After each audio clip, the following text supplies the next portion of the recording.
नमस्कार। यह एक इन्फॉर्मेटिव वीडियो है। आप देखेंगे यूपीपीसीएस के द्वारा बहुत सारे पदों के लिए अधिसूचना जो है वो कल जारी कर दिया गया है। उसी क्रम में देखेंगे कि टीचिंग के लिए कौन कौन से पद हैं या जिन्होंने भी बीएड कर रखा है उसके लिए इस नोटिफिकेशन में क्या स्पेशल है।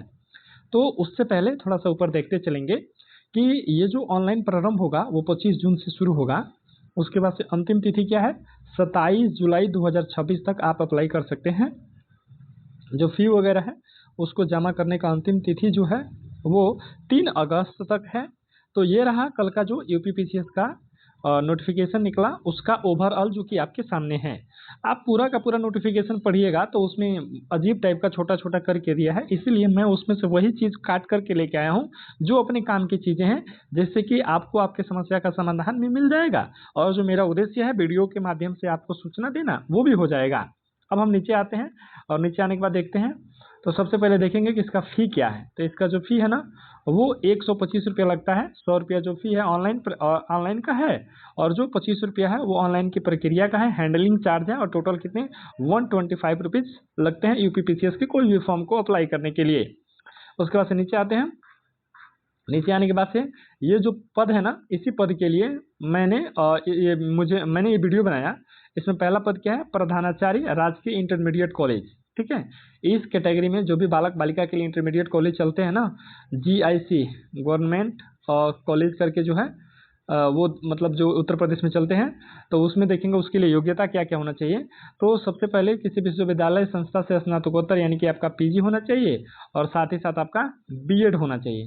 तो जो व्यक्ति पीजी या बीएड किए हुए हैं, ठीक है, वो इस फॉर्म को भर सकते हैं इन पदों के लिए। ठीक है, फिर आगे आते हैं। एक और पद आया है जो कि टीचिंग से रिलेटेड है, इसलिए मैं ये वीडियो बना रहा हूँ। ये देखेंगे इसमें क्या है कि सह विद्यालय और निरीक्षक या उप सचिव माध्यमिक शिक्षा परिषद जिला बेसिक शिक्षा एवं अधिकारी एवं समकक्ष। जो जिला बेसिक शिक्षा पदाधिकारी होते हैं, जैसे कि अगर बिहार में करें तो डीईयू करके होते हैं, डिस्ट्रिक्ट एजुकेशनल ऑफिसर, तो उसी तरह से जो जिला में शिक्षा पदाधिकारी के लिए होते हैं उसके लिए यूपीपीसीएस में आया है।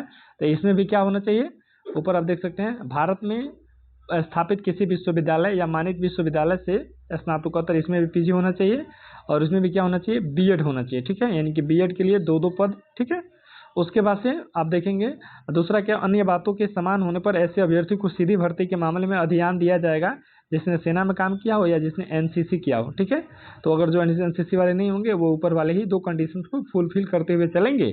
फिर अगला तीसरा क्या है, तीसरा जो है वरिष्ठ प्रवक्ता जिला शिक्षा एवं संस्थान प्रशिक्षण संस्थान, तो ये होता है ना डाइट करके होता है। ठीक है, district institute of education and training, यानी कि जो जिले में डाइट होते हैं जहाँ पे टीचर लोग वगैरह का ट्रेनिंग दिया जाता है, तो वहाँ के जो वरिष्ठ प्रवक्ता हैं यानी जो लेक्चरर हैं उसमें शामिल होने के लिए भी पद के लिए इसमें सूचना जारी किया गया है। और उसके लिए योग्यता क्या होना चाहिए, भारत में विधि द्वारा स्थापित किसी विश्वविद्यालय से एमए होना चाहिए, सॉरी एमए नहीं, पीजी बोलेंगे, पोस्ट ग्रेजुएशन बोलेंगे, और जो एमएड किया होगा या शिक्षा में पीएचडी किया होगा, ठीक है, या शिक्षा में एमफिल किया होगा उसको वरीयता दिया जाएगा। ठीक है, और इसमें क्या है ना कि आपको बीएड का वो मतलब बाध्यता नहीं है, यानी इसमें जो बीएड नहीं होंगे वो भी इस पद के लिए आवेदन कर सकते हैं।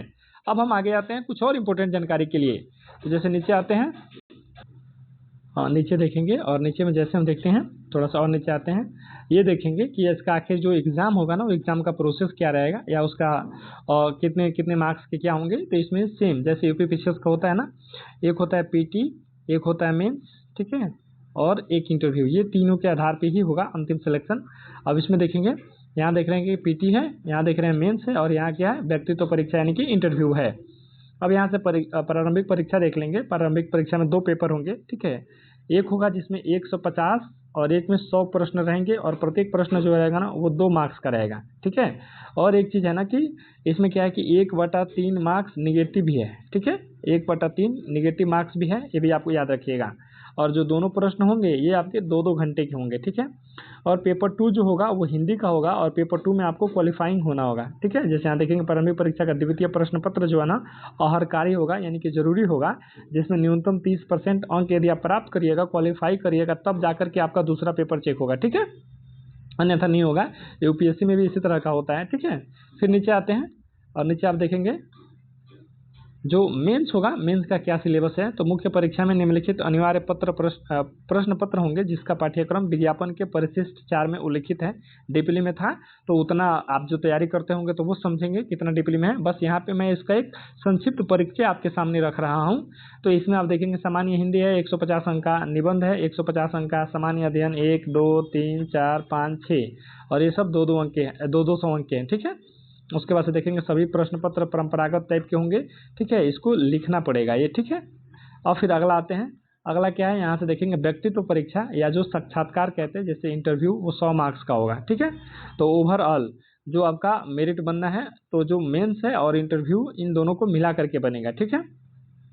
उसके बाद यहाँ उसका सिलेबस दिया हुआ था, सामान्य अध्ययन पेपर 1 का जो 200 अंक का होगा, 2 घंटे का होगा, तो उसकी चर्चा हम नहीं करेंगे। जो प्रिपरेशन करते हैं, जिनको मेंस देना होगा, वो अपना इसका देख लेंगे। फिर यहाँ से एक चीज़ था जो इम्पोर्टेंट था आपके लिए, तो मैं उसको यहाँ पे लेके आ गया हूँ। 1/3 माइनस मार्किंग रहेगा, जिसका चर्चा हम ऑलरेडी ऊपर कर चुके हैं। फिर नीचे आते हैं, नीचे आने के बाद देखेंगे थोड़ा सा और नीचे आते हैं, यहाँ एज को लेकर के, क्योंकि ये भी एक इंपॉर्टेंट फैक्ट बनता है। बहुत सारे कैंडिडेट्स का इशू होगा कि एज क्या रहने वाला, तो एक का जो एज है ना उसकी गणना 1 जुलाई 2026 को की जाएगी। और उस समय क्या होना चाहिए, मिनिमम 21 साल होना चाहिए और मैक्सिमम कितना होना चाहिए, 40 साल होना चाहिए, ठीक है। उसके बाद से एक चीज़ यहाँ देखेंगे, प्रधानाचार्य राजकीय इंटरमीडिएट कॉलेज बालक बालिका पद हेतु अभ्यर्थियों को 1 जुलाई 2026 को न्यूनतम 30 वर्ष, ठीक है, न्यूनतम 30 वर्ष, ठीक है, यानी जो हमारे टीचिंग वाला है जिसके लिए हमने वीडियो बनाया है, उसमें क्या होना चाहिए, न्यूनतम 30 वर्ष होना चाहिए और अधिकतम क्या होना चाहिए, 40 वर्ष होना चाहिए, ठीक है। अर्थात जिनका जन्म 2 जुलाई 1986 से पूर्व तथा 1 जुलाई 1996 के बाद का नहीं होना चाहिए। तो इस तरह से एक चीज़ यहाँ देख लेंगे। फिर आएंगे, एक और इम्पोर्टेंट फैक्ट था जो कि मैंने इसमें सम्मिलित किया है, आपके लिए चर्चा कर ही दूँ। तो वो फैक्ट क्या था देखते हैं। तो हालांकि चलिए वो कोई फैक्ट नहीं है, उसका मैंने चर्चा ऑलरेडी कर दिया है। तो ये थी इंपॉर्टेंट जानकारी। मिलेंगे फिर किसी इन्फॉर्मेटिव वीडियो के साथ, तब तक के लिए धन्यवाद।